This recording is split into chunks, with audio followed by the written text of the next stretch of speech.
Ni wengi lakini ni kupanga. Kupanga uzazi. Nimepanga uzazi. During the day I will just wonder and wonder, but I came to realize that these guys were not going to the beach to have fun. Coming from Bible school, I had other options. Hello guys, and welcome to True Media, courtesy of Miss Trudy. My name is Uncle Captain, and once again, I'm back with another video. If you're new here, make sure that you subscribe.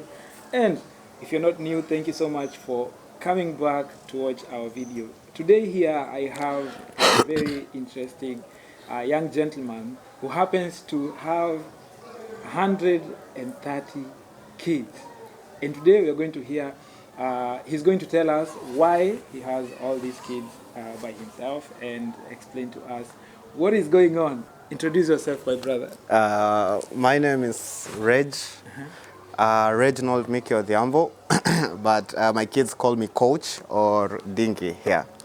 Yes. So, Mr. Reg, hebu tuambie, why do you have all these kids? Unajua, hey, watoto ni wengi. Ni wengi lakini ni kupanga. Kupanga uzazi. Nimepanga uzazi.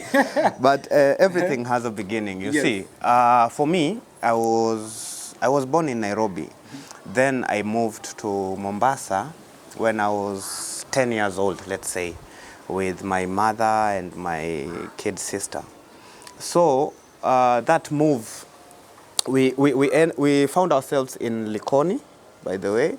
So Likoni back then, mahali ambapo panaitwa Ujamaa. It's a very small village. Ilikuwa very deserted. Yeah, there was nothing good coming out of that place. So we just went and hid ourselves there. So we were from that kind of a life, streets, kule Nairobi and all that. So you come here, it's a reserved place. So I joined a school called St. John's. I was 4 years. I was in class 4 then. Yeah. So this school apparently was strategically situated at the edge of the village. So it was just after the village, when you're walking past the village, now going to the quarry, the mines. Yeah, so we had the quarry mines, we call them Matimboni here. People dig mine for stone, white stone for building. We call them white gold here. Okay. So, and then after the quarries, that's the beach. Okay, so, and then there were other schools, but on the direction to the road. Okay. So in the morning, most kids would go to different schools, the different directions. My school was on a very different direction, the other direction, to the beach. So when I was walking, I would be walking to school, I'll realize that I was with a lot of kids, okay, walking, but they were heading somewhere. Yeah, and they had like this little jerry cans of water, so they were heading somewhere. When I would go to school, so they would continue on their path, on their way. While you're going to school, yes, you are a group of kids? Yes, a group of kids, and I was the only one going to school, you know. Yeah. So when you reach to school, you're the one who is going to school? Yes. The other kids go past the school? Yeah, they go past the school. Okay. So I was really curious. So I'm new then. So I asked, where are these kids going in my mind? So I'm told that that's the beach. And back then, you're new, you're told, don't go to the beach alone, you know. So like, these kids are very free. They enjoy. Yeah, they enjoy, they're very happy. They can go to the beach in the morning, you know. I have to go to school. So there was that corner, that diversion, that, okay, I'm going to school, these guys are going to the beach. And during the day, I will just wonder and wonder. But I came to realize that these guys were not going to the beach to have fun. They're actually going to the quarries. Oh. Yeah. To mine the stones? Yes, to mine the stones. Okay. So, apparently back then, the economy of this area was built around the matimbos, these quarries, the white gold. So, all able, capable men who did not have maybe, let's say, white-collar jobs, you know, so would go there. Their wives would follow suit, maybe to sell food or collect the small marbles, you know, like kokoto. So it was a very tiring scenario. Yeah. So for a kid like me, it stuck with me. It stuck with me. until I was 17 years old when I just had an idea. I was sitting around a certain playfield and I just realized that there was a group coming from the stone mines, yes? A group of kids, they coming from the stone mines at around 4, 5, you know, the sun is going down, so they come to the football field and they're just chilling, mostly playing karata. It's the cards. Yes, yeah. They loved playing cards back then, yeah. So with the little money they've earned, you know, they try to earn more, you know, just such cheeky behaviors. So for me, I'm 17 years old then. Huh? I'm already in high school, I'm in Form 3. So I'm thinking, hey, these guys, they remind me of those kids who are going to the stone. Yes, I thought that they were going to the beach, but they're going to the stone mines. Now look at their lives. So already, when I see the big difference, you know, yeah, that diversion, that, hey, me, I'm going like this. This is what education is doing for me. And then this is the other part where these kids are heading to, and I can already see what is ahead there. So I was like, let me do something. As a 17-year-old boy, the thing that came to my mind was football. Yeah.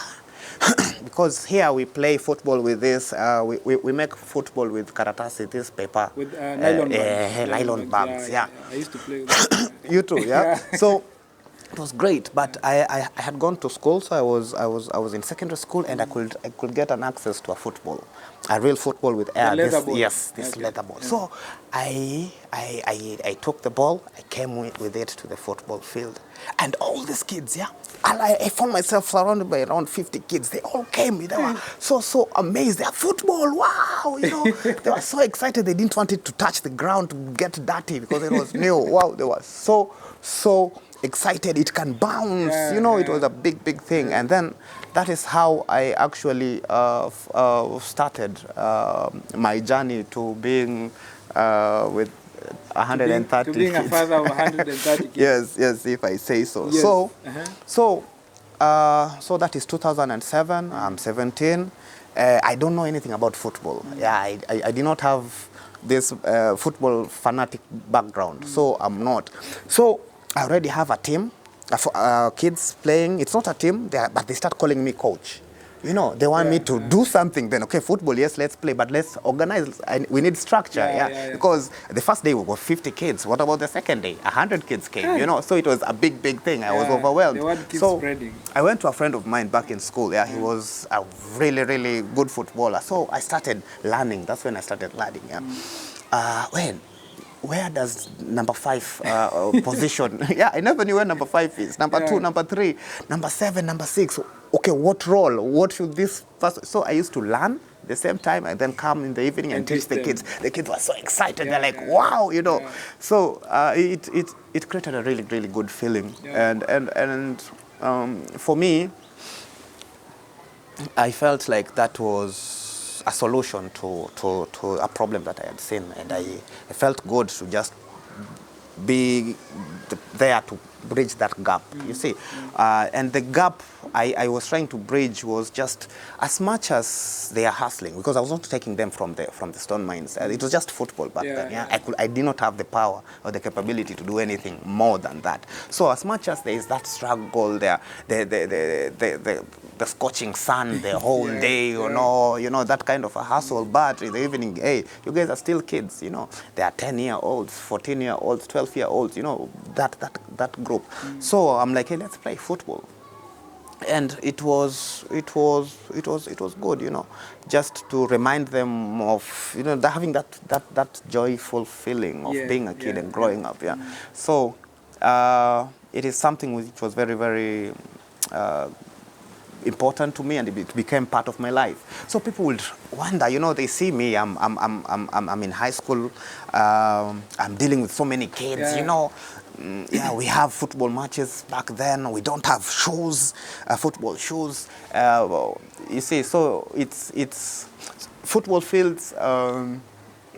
are usually controlled by the senior teams. Yeah. So we are like 10-year-olds. You know, it's just a small team. So we cannot play in the evening when the sun is down. So we used to play at around 1, 2. So our matches were that intense. You can only imagine. So they started skipping, going to the stone mines, and so football became very important to them.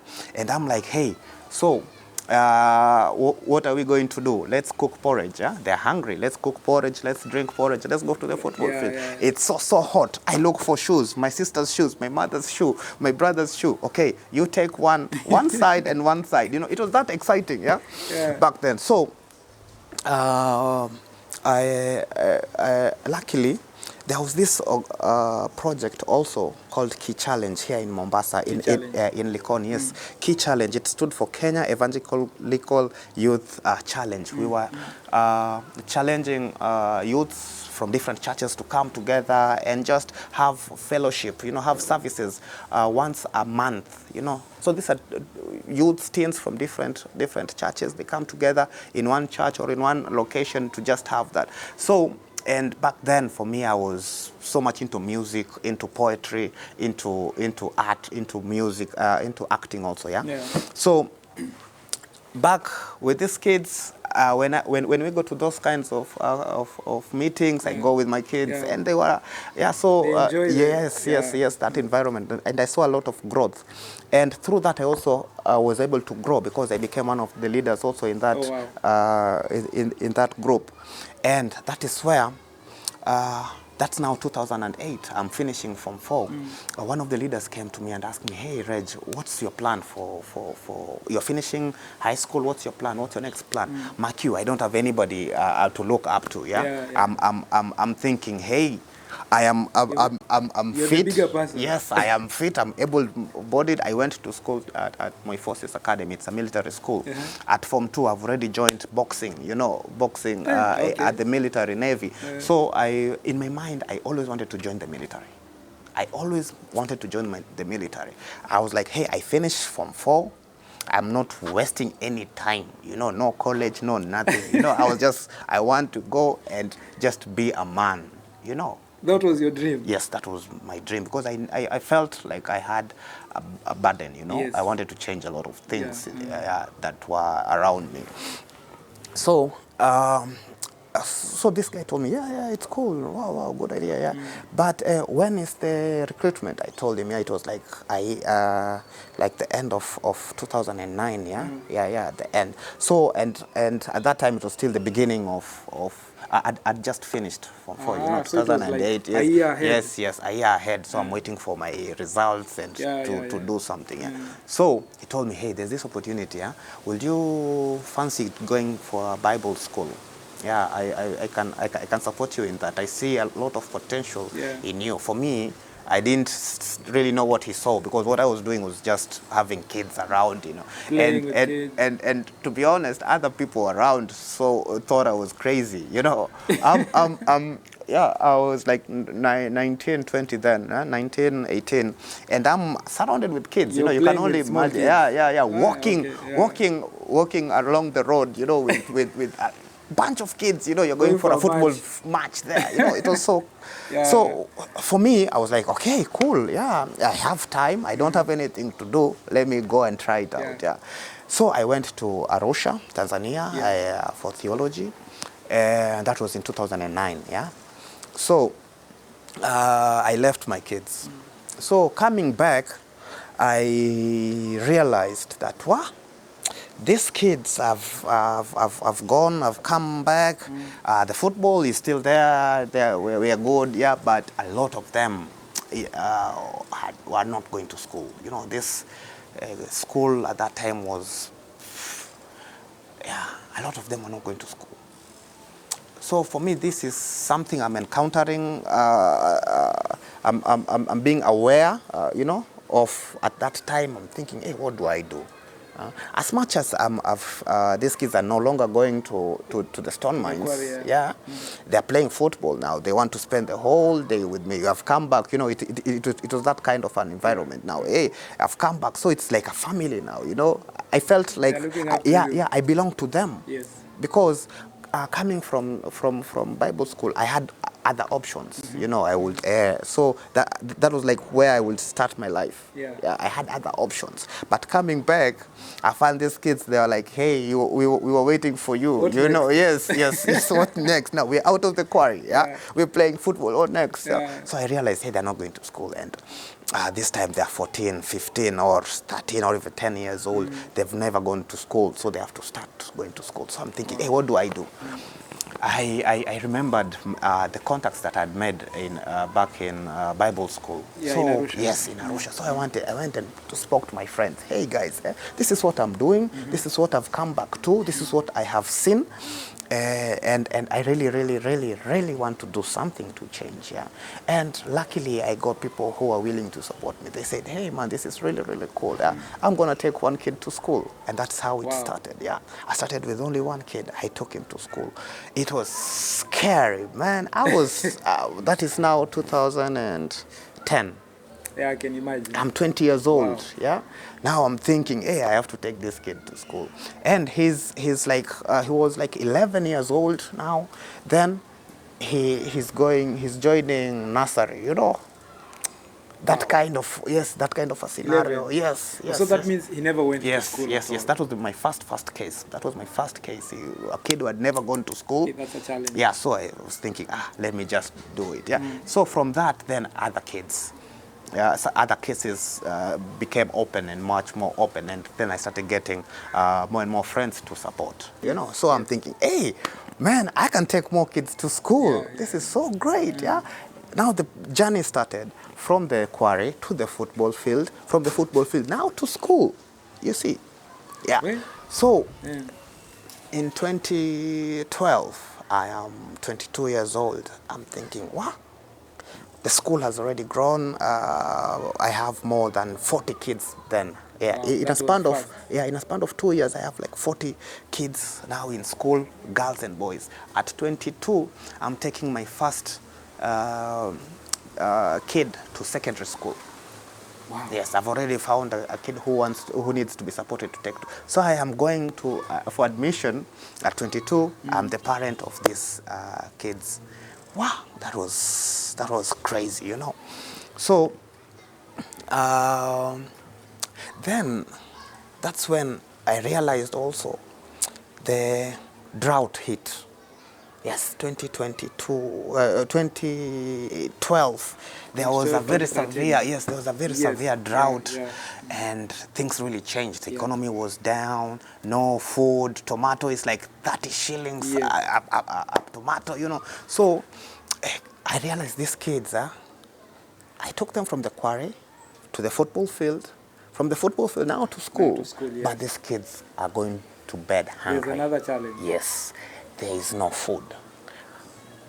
Parents cannot afford anymore. And you cannot study empty stomach. Exactly. Yeah. So that's 2012. I've already admitted a student in school. I get a case because it was a girl. I get a case that this girl had collapsed. Oh. Yes. Okay. So I'm called. Hey, your daughter has collapsed in school. Yeah. And the first reaction was, as you know, we Africans here is kukemea mapepo. So people are praying for her. You know, asomewe, you know, they cast the demons. Yes, she was possessed, you know. But when she came to, that's when we found out that she had gone 2 days without eating, you know. Yeah. And it was so sad for me, and it hit me. Then I really realized that I had to do something. Okay, so that's when I decided I'll try the best as I can to provide at least one meal. 1 meal a day. Yes, because I realized that one single meal is to very some. important. Yes, it's the only meal they're going to meal, eat on that day. You know. So coming to that conclusion, hey man, you have to do everything in your power to make it happen, because you've already taken them from the stone mines. From the quarry, from the quarry to the football field to school, and now with empty. So they're looking up to you. So at that time, I'm 22. My life, personally, I'm thinking, what do I do? I'm studying management at Moi University.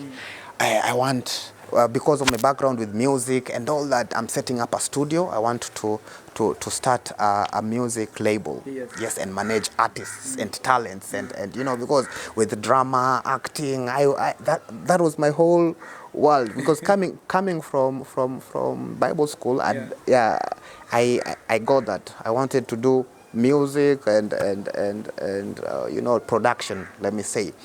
So in my mind, I'm set to do that, yeah. Music studio, I have some wasanis, you know, musicians from around. I'm also doing music. I have my best friend, producer was my best friend. So we were doing a lot of music, you know, staying all night, such kind of an environment, you know, staying all night, recording and dreaming big, yeah. So when we're dreaming big like that, we start pushing ourselves, you know. Now that's my individual life, yeah. We start pushing ourselves, going to the radio stations, you know. Now my studio is called Reg Records, yeah. Reg Records. So going to the radio stations, new TV stations, you know, trying to make music, you know. You start creating a name for yourself, and you start doing events, you know. So at that time I have 40 kids, yeah. Back here, I've moved to a bed sitter. Okay. Yeah.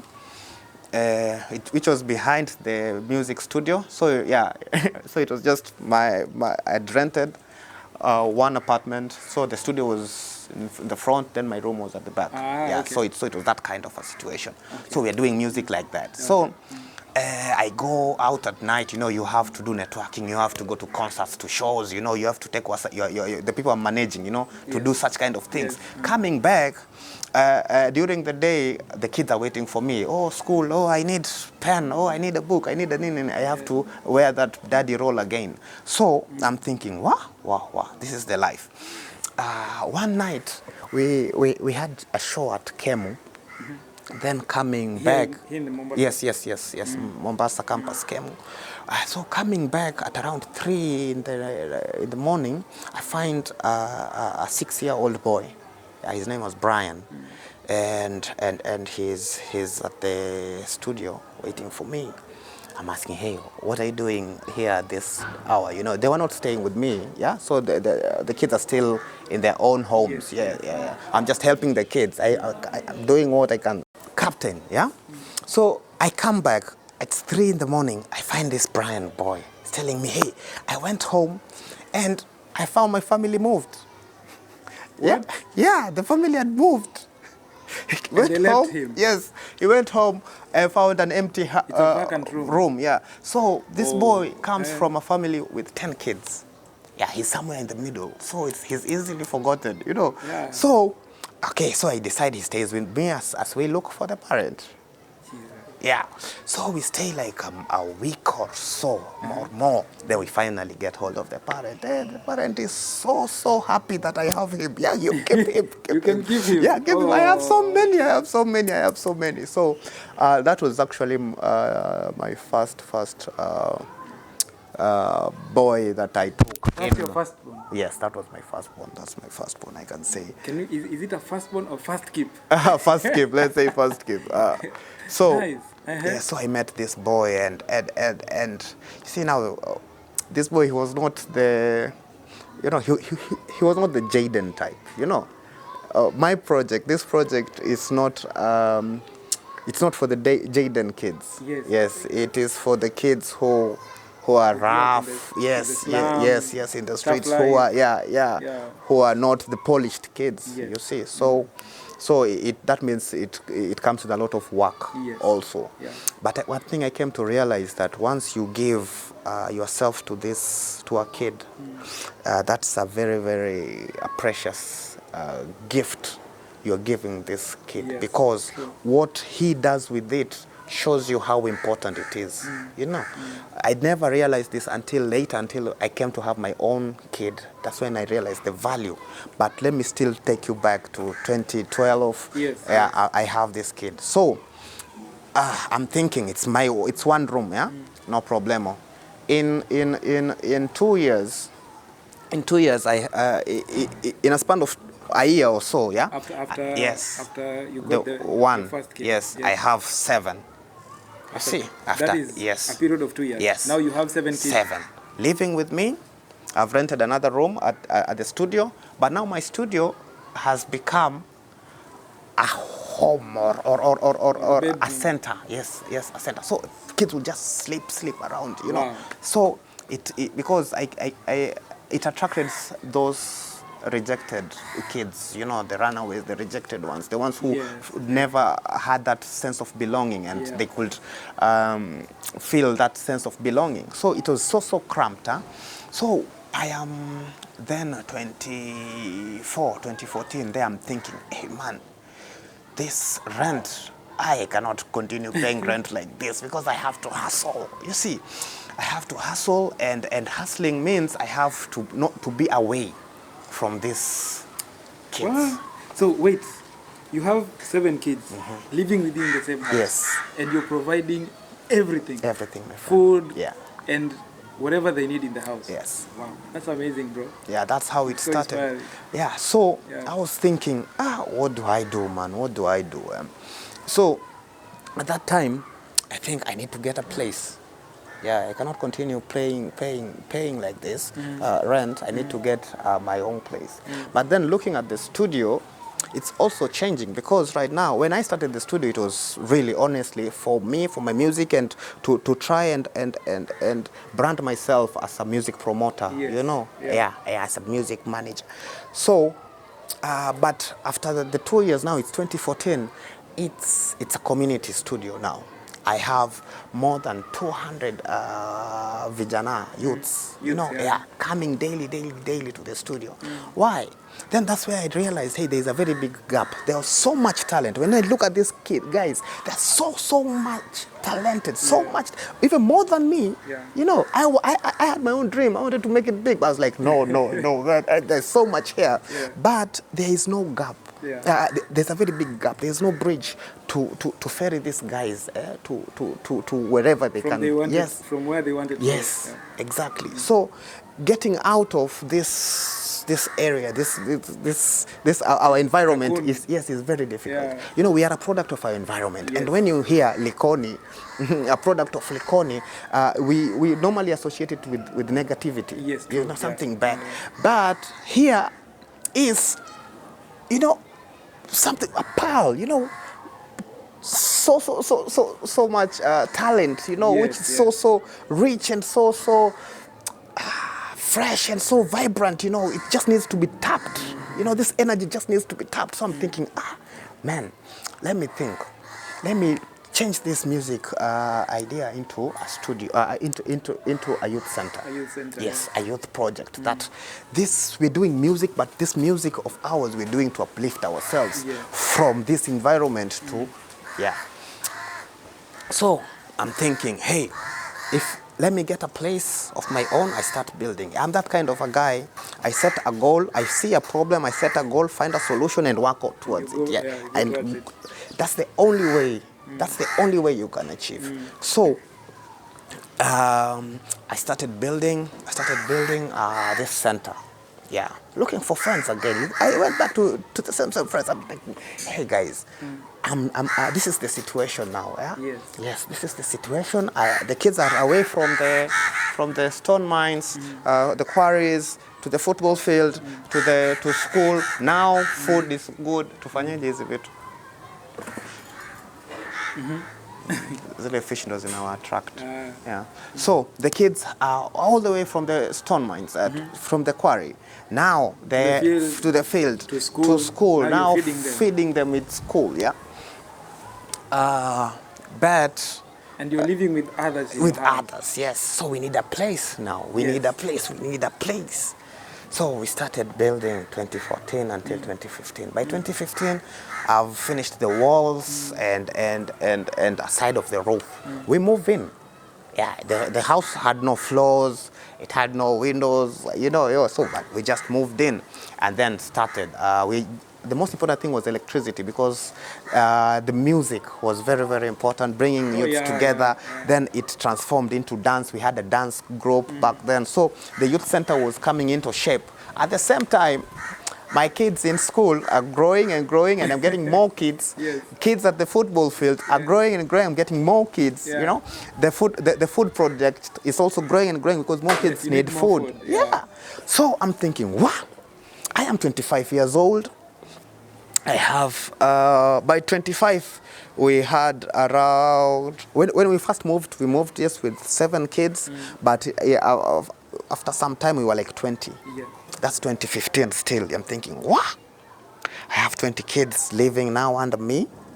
Wow. And the project is the youth center is coming to shape, but then those musicians, you know, now they also have to hustle. So you know? before we go there, people would want to know, how did these 20 kids end up at your house? Like, did the parent decided to just bring them, or you just collected them on the road? No. What happened? No, you see, these are kids who have been with me through this journey. Yes. You see. Or from the field? Yes, from the field. Yes. Yeah. So the attachment is growing. The family now, you know,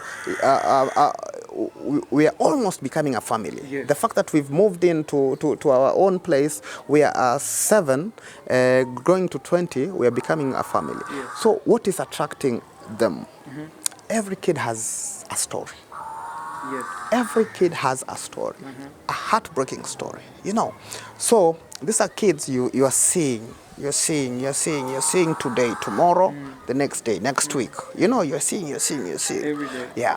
These are kids who are coming from broken families. Yeah. I don't want to term them like as orphans. Yes. Yes. I even tell them, hey guys, you guys are not orphans. Are not orphans. Yeah. We don't use that that term. Yeah. So they come from broken families. They have a grandmother looking after them somewhere. You know. But you also understand the economic situation, especially for here.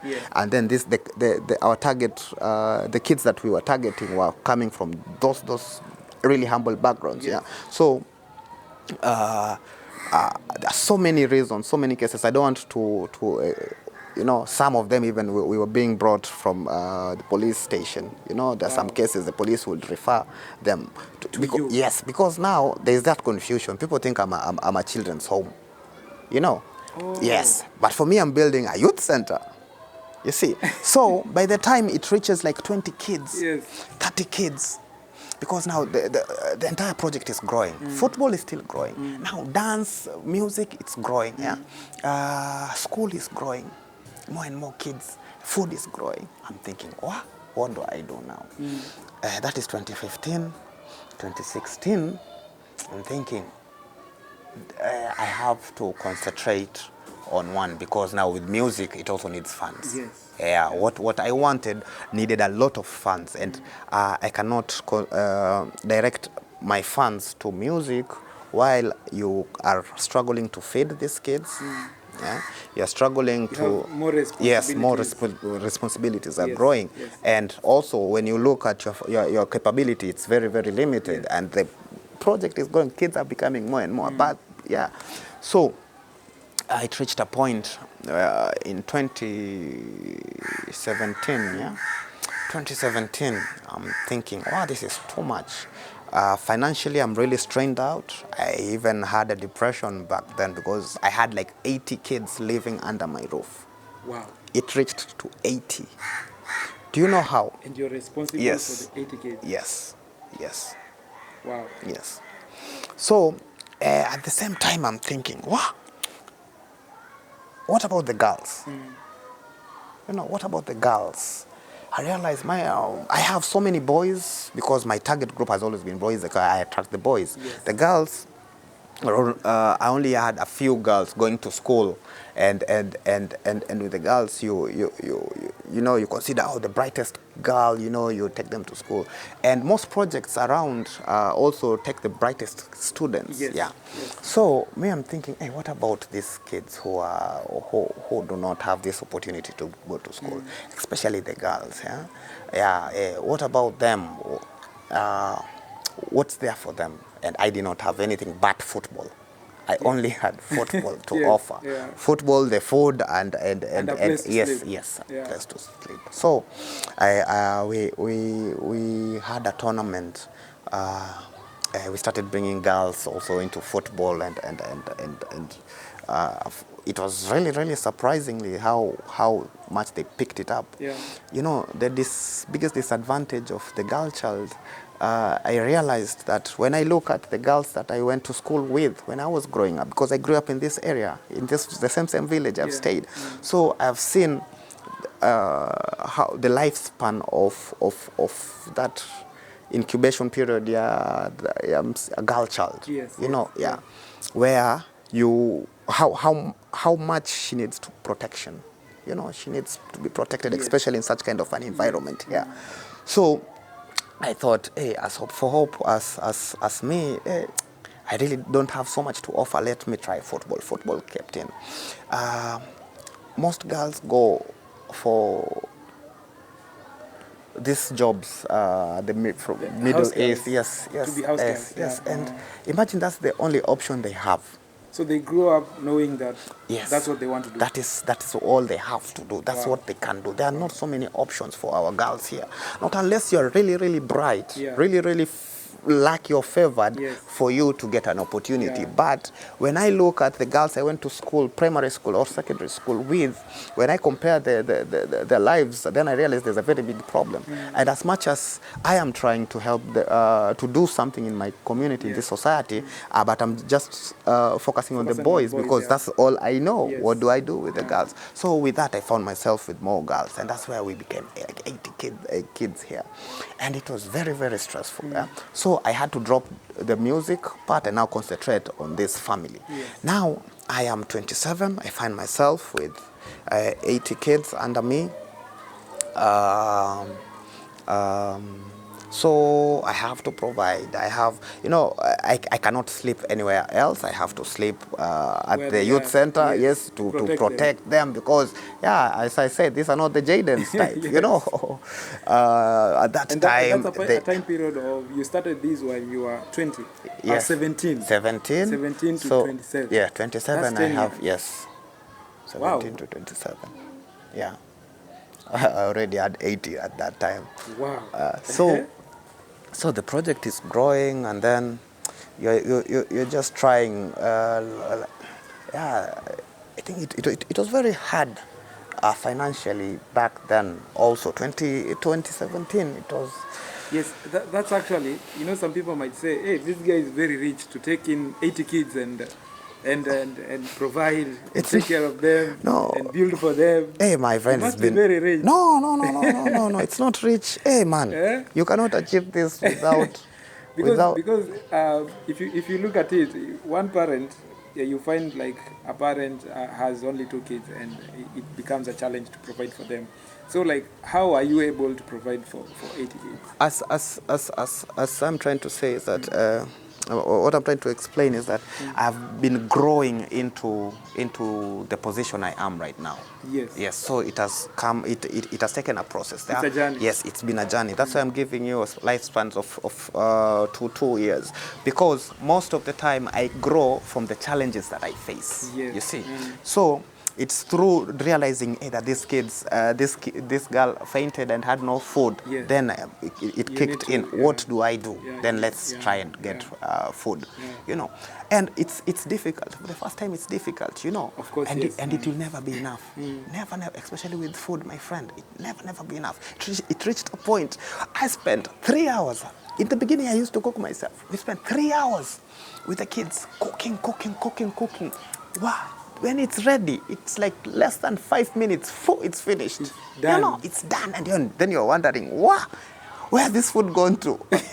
Then you have to do it again tomorrow. You see? So it was that kind of an For me, now trying to balance my career as a music entrepreneur and now my passion here with the responsibility, and for me it has now become a family. You see? So I had to cut all these other things. And your dreams, your personal things. So with the food now it came to a point whereby I could I was really straining. You know, cannot do it yes, anymore. you are using the money for school fees. The money that you have to pay for school fees, you also want to share for food. Yeah, and to buy uniform. Yes. And also when they are sick, you want to take them to the hospital. Yes, Such kind of cases. Yeah. So I thought of farming. That's when I thought of farming. Okay. Mark, I'm changing from the music industry to now becoming a farmer. And I'm 27 now, 28 there. Yes. I'm thinking, what? Well, I have to start becoming a farmer. What do I do? So, and this is not because you want money, it's because yes, you want food for the kids. Food. It was You're not for commercial. food for the kids. Yes. So I'm thinking, if we produce our own food, it's going to be easier. What do? We got a quarter of an acre from a neighbor next to the center. Yeah? It was just an abandoned field. Yes. And we asked, and we got the opportunity to do farming there. We started doing farming. Slowly, we have mkunde, we have skuma wiki, we have mchicha. Yani this place was so green. Yes. Yeah, so green because we had water, so we could just do it ourselves. Yeah. And then it hit me, wow. We started selling broilers, the chicken. We had a chicken farm. So successful. We started pushing. Wow. So it hit well. We could produce more food, enough food for us to eat and even sell. Wow. The community, people from the community now would come and buy from you. Yes, they want fresh products. You see, wow. And you are in the middle of Likoni. Yes. So that was it was a big motivation for me. So I'm thinking, but then at the same time, the number is growing. Yeah? So every time. Yeah, my place. Yeah, yes. The building that we had was so small, so congested because we had a hall. This was supposed to be the dancing and performing part. Then it became our sitting room for the 80 kids. Yeah. The studio became the rooms for the small boys. You know, we used to sleep everywhere. So it was such kind of a commotion, chaos. And you, as you can understand now, the neighbors are wondering, hey, what's happening here? Hey, what's happening now? So many kids. They're noisy, you know. So such kind of things. But when the small farmer caught a piece of an acre could provide for us, we're like, this is really cool. Let's do what? Let's try and get a bigger piece of land. Yeah, a bigger piece of land. To do farming serious now, and we try and be commercial, because as much as yes we can feed ourselves now, let's try to be commercial and earn something, because we can sell. We've seen it, it's practical, you know. Yes, a quarter piece of an acre, it was so amazing. What about one acre? 2 acres. Yes, what about 1 acre? Yes. We can do it. So with the quarter piece of an acre, we started transforming it into a room so that we could have more space because we were congested. So, and then got 1 piece of 1 acre at Kwale. Yes, at a different place to do farming. It's just a deserted place, you know. It's far away. Yeah. So that was our biggest move, and unfortunately, when we tried to do that, the quarter piece of an acre, we moved into that place also because we needed the space. But then the farm was not successful. Why? Because the drought hit again. Yes, there's been the moment we are shifting into farming now serious. There's no water. Yes. Now that is 2018, 2019. Yes, there's no water, no rain. We have to drill for water, a borehole. We cannot afford to drill. What do? We have ourselves, you know. Right now, my boys, are big. Yes, they're big. They're grown up now, you know. Them. Yes, they're big. So we start digging our well ourselves, you know, hoping to get water. But wow, we hit a very hard rock. We cannot. You cannot go down. Yes. So options are either, you know, using dynamite and such complicated things. So we thought that, okay, we need to drill water, a geotechnical drilling rig, to do farming on a level whereby we can do like irrigation farming. Yeah. So with that, we are still hopeful that it's going to really help. So still the project is stuck. Yes, it is stuck because of lack of water. Oh. Because of lack of water and no. That was since 2018. Yeah, 2018, 2019, 2020. Corona hit in March. Yes. Lockdown. Noma sana manze. Yes. Hey. Now we are feeling effects that we never had. One thing, we don't know what corona is. Yes. We were very exposed. You know, in the middle of the village. Yes. We are there. We are so many. You know, all these restrictions. You know, so it was a very challenging time for us, and that is when we also decided to close down the center. For kids. Now we started placing kids in different places. Yeah, those who could have, those who had relatives around, we would still take them back to their relatives. Yes. Those who did not, because we had some who are fully orphaned. Yeah, we organized also. We placed them in a home with a woman taking care of them. You know, such kind of things. So at least to be able to combat, you know, the challenges that came alongside with corona. Yeah. So that was taking measures like no crowd. Yes, exactly. Something like that. Yeah. Hey, and coming back to my question, and people, this is something that people are just wondering and questioning. How is this young man able to support all these kids? Like, where are you getting? Because I'm sure if you have people, if you're living with kids, they need money. Hey man, it's so expensive. They need food. And you know, feeding them 3 meals a day. Even 1 meal, it's very expensive. So how are you able to facilitate for that? Yeah, as I told you, I've had to grow into this kind of situations. Yeah. Yes. So I had to start to think, what do I do? Yes. Yeah, to support myself. Yes. I cannot always rely on the friends that I go to and say, hey guys, help me here, help me. You know, it's never enough. They have their needs. Yes, they have their own needs, and you cannot be begging forever. All the you time, know. yes. So we had to be more self-reliant, so self-sufficient. I have a car wash. And this car wash helps a lot to sustain the project, actually. One thing, from the profit we get, we also are able to employ our own young kids, you know? Oh, okay. Yeah, Talking the youth. of kids, that's the one who have grown over 18. Yes, over 18. Yes. They're out of school. There is no employment. We are able to run that. It's one of the biggest car washes here in Likoni. Yeah. So we are really proud of that also. The chicken farm, as I told you, was also helping us to support the project, because we were doing it commercially, and we could sell all our chickens to the hotels in South Coast, Diani, Ukunda. But then when Corona hit, this business had to stop, because all this closed, the lockdown affected everything. And as I said, we had to eat all this chicken ourselves. The menu changed, and it's like more than 800 chicken. That was a very big loss. But other than that, we just try to push ourselves with the little that we have. Yes. Wow. That's actually that one needs someone with a heart. You see, I'd never seen myself as a farmer.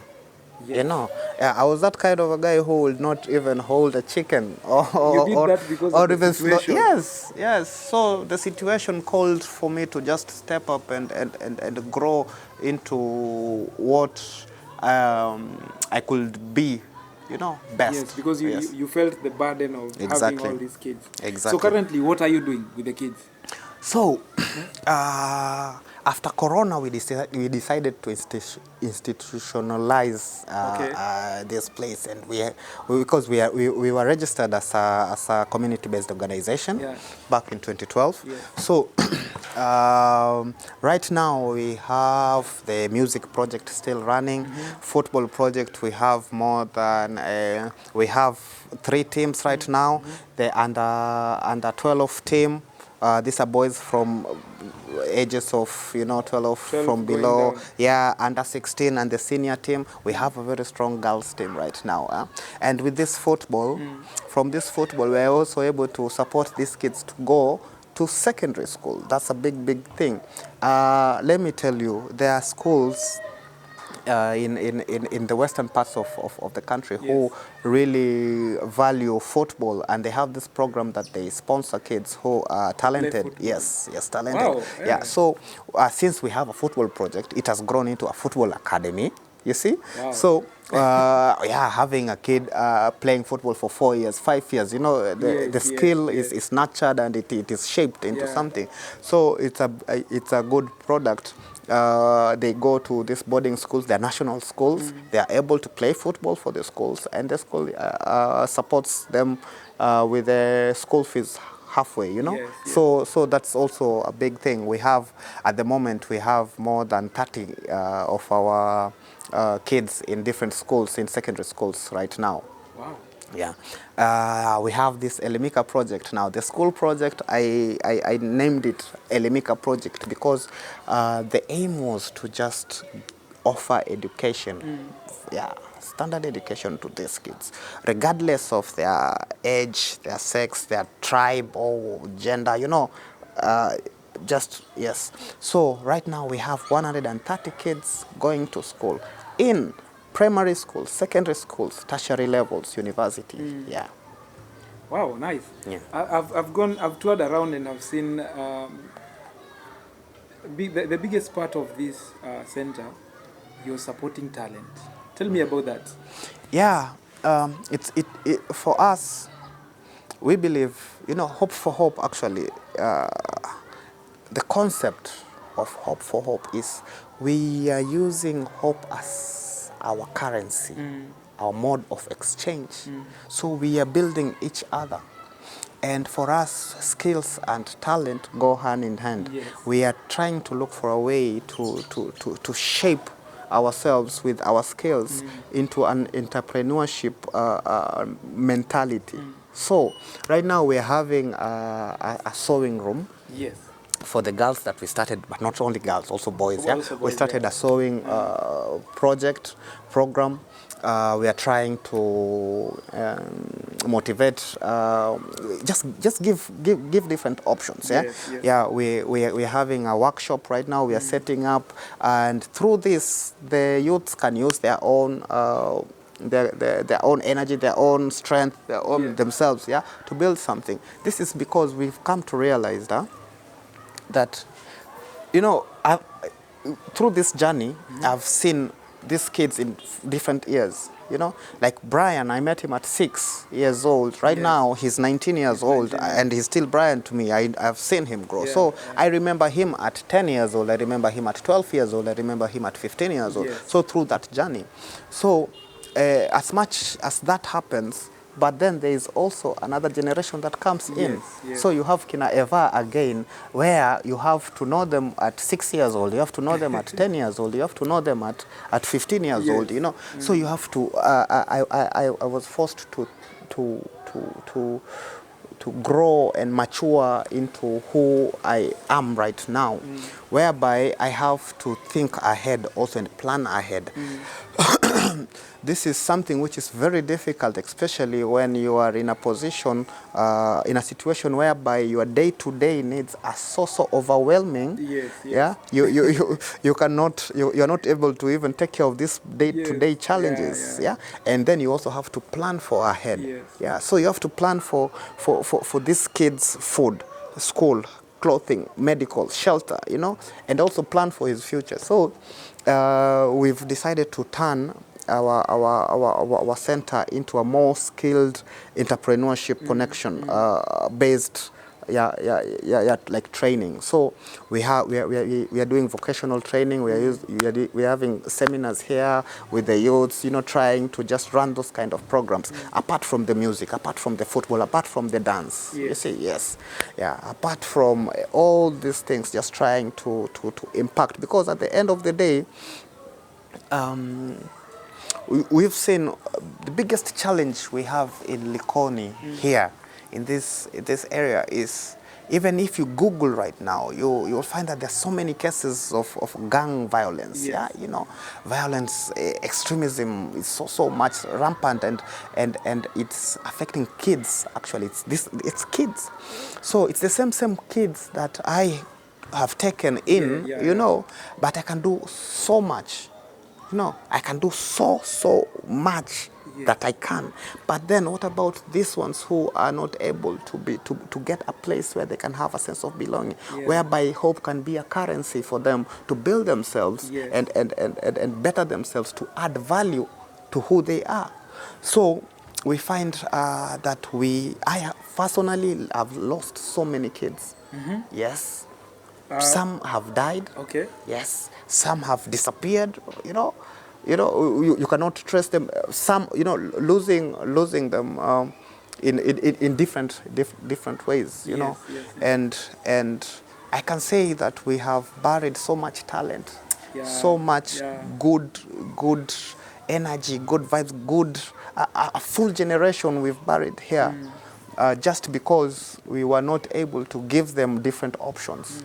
It is so sad that for an individual coming from my village to make it or to be successful, you have to get out. You have to leave this environment for you to be successful. Me, growing up here, I've had, of course, opportunities to go out, to go away to even different countries, but I've decided to stay back. Most of the friends that I grew up with, for them to be successful, they have to leave. You have to leave. Yes, they have to leave to make a name for themselves. But then there's a very big gap here, because what kind of environment are we living? What about those kids who are going to the quarries? Are they still going to go to the quarry? For how long? You know, and then we complain that, our youths are in gangs, such kind of things, but we are not able to plan for them. So for me, that's why I believe that, okay, the kids that I have, 130 kids, they're all in school. That is cool. But then, what impact am I having in their lives? How am I increasing their value? How? Computer. I'm thinking, hey, it doesn't matter you are found in Likoni or Ujamaa or Shonda. Whatever. Hey, yes, the world is evolving. Yes. There is a kid somewhere in America or in Nairobi or anywhere, or just across the island, let me not go far, just across the island, Mombasa City, who is 10 years old, very, very fluent in English, computer, literate, such kind of thing. Then you come across the ferry, 10-year-old kid, never gone to school. And then they're going to live in the same future, They're going to live in the same future. So that kind of indifference, is what made me personally to decide to remain here. To remain here and try and make a difference and just provide a platform. I tell my kids here, hey, with the music, I'm not going to make you a star. I'm not promising you I'm going to make you a star, the video and no. The footballers, I'm not going to make you a star. You go to Harambee Stars or you go to Chelsea or Liverpool, or Man U. No, I cannot do that. The dancers, hey, but whatever is in you, I'm going to give you an environment to nurture it. I'm going to create an environment, and that's what Hope for Hope is doing. It's just trying to create an environment in this village that is going to help. Maybe the person it's going to help has not yet even been born.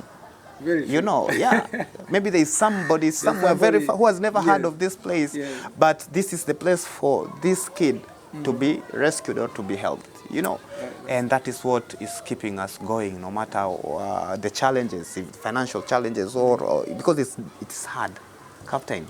I know it's hard. It is not easy, believe you me. Even someone, just you being alone and feeding yourself and taking care of yourself, sometimes it's hard. It is hard. So I can imagine raising 130 kids. It's hard. I realized this when I got my son. I have a son, he's 1 year old. His name is Luanda. And when I first you know, it took me time to start my own family, because the first 10 years of my life I had to invest in this. So this project was my child, you know. So I see a lot of people my age mates have starting families, having their own kids, and I'm like, wow, you know. But I cannot, because at that time I have to sleep on the floor. Why? Because I have so many kids around, you know. So when I came to get my son, wow, it took me back to the very beginning. It made me see this project differently again, because with all the challenges, it reaches a point, man, you want to give up, bro. Yes. Yeah, there are so many times people disappoint you, people let you down, you know. Yeah, of course. Like the kids you are trying to help, they steal, you know. You know, such kind of things, and every time you feel like giving up, but then it took me back to when you give affection to this kid. Yeah, I only saw it from my perspective. Yeah, I never looked at it from his perspective. You know, what he sees in me, because I am his all. The way when you have your child, when your child looks at you, you are his all. It doesn't matter. He sees a hero in you. Yes, it doesn't matter how you are, your size, you're smelly, you're sweaty, or whatever. Your child sees you. Yes. Now come and see this child who doesn't have that experience, who has never had that kind of an opportunity to have that kind of feeling. So when I got that opportunity to feel that with my son and know who I am to him, because I know who I am to him. I did not grow up with a father. My father died when I was 5 years old. Yeah. So all through, you know, it's not like you're growing up saying, "Oh, I don't have a father." You don't know what you're missing. Yes, you don't. Until since you never had that experience. Yes. But the most valuable thing, the most valuable gift I have ever given, honestly, it's not money, it's not food, it's not going to school. It's just giving that feeling to that kid who has nobody in his life to feel that. What you feel for your child, is, you cannot explain, you cannot quantify it. Now, here is a child who has nobody who feels that. I will do anything for my son. You know, yes. I got my son last year at 31. But then it humbled me, it broke me. I loved these kids even more and more and more. You know, it reaches a point whereby you're so angry and you're wondering, why am I supporting this person? You know, we are humans. Yes, true. They mess and you're thinking, you feel like you want to give up. So many challenges that you want to give up, my friend. But that commitment you've had, that's the only bond I've said I will never break. Yeah, very true. Yeah. So you don't have to be a millionaire. You don't have to be even holy. Yes. You know, people think that... I've come to realize I started this when I was 17, yeah? So the first 10 years of my life I invested in this. I had never thought of what am I getting out of this, you know? Yes, what am I giving? What am I giving? Yes, very true. But then, you know, so it doesn't... People from the outside misunderstand me. They don't understand. Well, what is this guy? What is his agenda? Why is he doing all this? 130 kids. Yeah. How? What is his agenda? You know, you get called even names, you know, Illuminati, you know, such kind of things. You are wondering, hey, you're selling kids, you're taking photos of kids, you know. But it's that oath, that bond that you've made. Because you will never break that bond you have with your child. Very true. I believe so. I believe so. Now, because of time, you gave up your dreams to do this. Yeah, true. You gave up your dreams. But no regrets. No regrets. No regrets, honestly, I'd love to ask you this. Do you feel like you found your purpose? I would answer it like this. Most people start this kind of projects or maybe at my age, 30 or 40. This is after a lifetime of experience, you know, of trying, you know, finding yourself, building yourself, being you first of all. Then you try and be something to others. Yeah. For me, I never got that opportunity. I never got that chance, and I realized that it is a price that you have to pay for such, in this case, in my own story. Because for me, I had a story to tell, and I wanted to tell it. Yes. You know, at the age of 17, I had a story to tell. I wanted to do this. Yes. So, for you to be able to succeed in this, you have to deny yourself other things. Yeah. Going out with friends, you know. Yeah, because now my best friends became my kids.